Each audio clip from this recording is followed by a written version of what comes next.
Bienvenidos amigos de la danza y comunidad European Dance Grand Prix a esta parte 9 del ballet La Bayadera.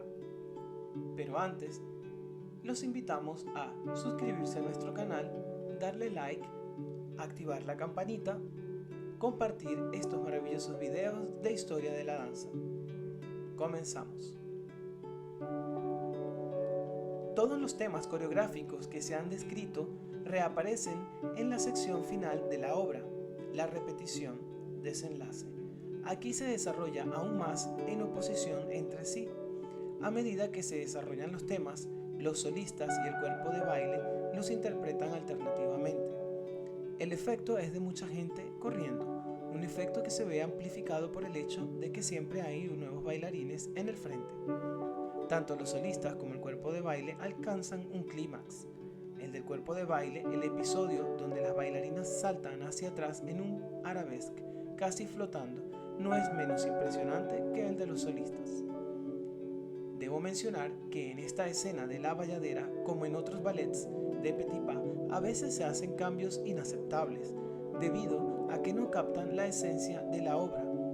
Los bailarines que realizan el papel de Solor reemplazan el cabriol y el saut de basque en la coda con movimientos que son más capaces de realizar. Su principal preocupación es su propia percepción del éxito y no el significado de la obra en su conjunto. A menudo justifican su acción señalando que Pavel Gert omitió la coda masculina cuando bailó el papel de Solor. Sin embargo, Gert renunció a realizar el cabriol y el saut de basque en la coda por su edad y con permiso de Petit Pas. Cuando era más joven, realizaba todos los movimientos como era y nunca los reemplazaba por otros que eran sus favoritos particulares. Hizo lo que exigía el desenlace de esta obra, tal y como lo propuso Petit Pas.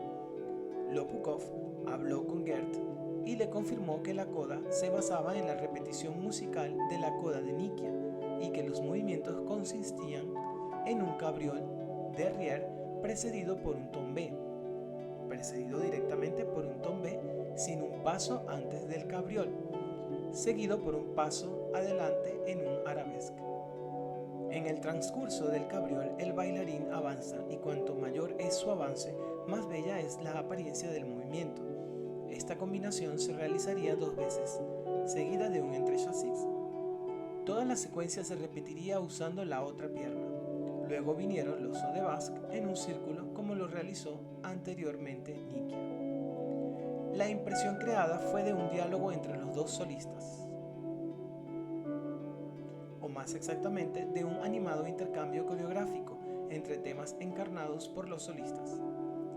También es molesto cuando los bailarines no interpretan el clásico jeté en tournant, a lo que no tendrían objeción, sino el tipo de salto con piernas abiertas que normalmente se ve en la danza folclórica. Esto vulgariza el final del Reino de las Sombras.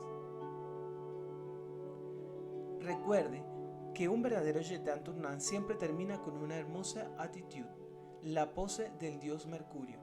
Si el jeté en tournant se ejecuta en círculo, con la pierna derecha hacia la derecha, entonces la pierna izquierda está en attitude, mientras que el brazo izquierdo se levanta en semicírculo para que las manos terminen colocadas sobre el ojo izquierdo. Esta es una pose estrictamente clásica y no tiene nada en común con los crudos saltos con las piernas separadas. El Reino de las Sombras termina con el cuerpo de baile en pose de adagio en la sección expositiva.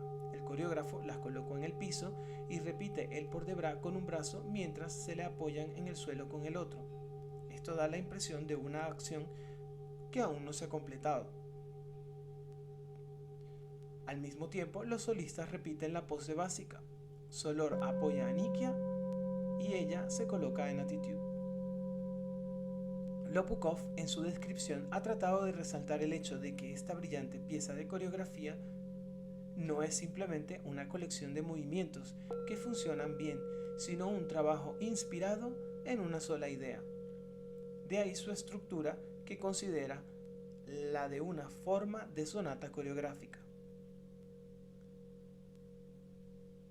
Finalmente, el Reino de las Sombras, en La Bayadera, Es una gran obra de coreografía en la que se elaboran y confrontan temas para que se generen nuevos temas. Lobukov es muy consciente de que este trabajo está abierto a una interpretación aún más profunda y es posible que se haya perdido de algo vital. Sin embargo, esta es la primera vez que se intenta un análisis de este tipo. Una vez más, queridos amigos, hemos llegado al final de esta maravillosa historia del ballet La Bayadera, el ballet más exótico de Marius Petipa. Queremos darte las gracias por haber llegado hasta aquí en esta investigación. Esperamos haya sido útil y de tu agrado toda esta investigación e información y te invitamos a compartirla.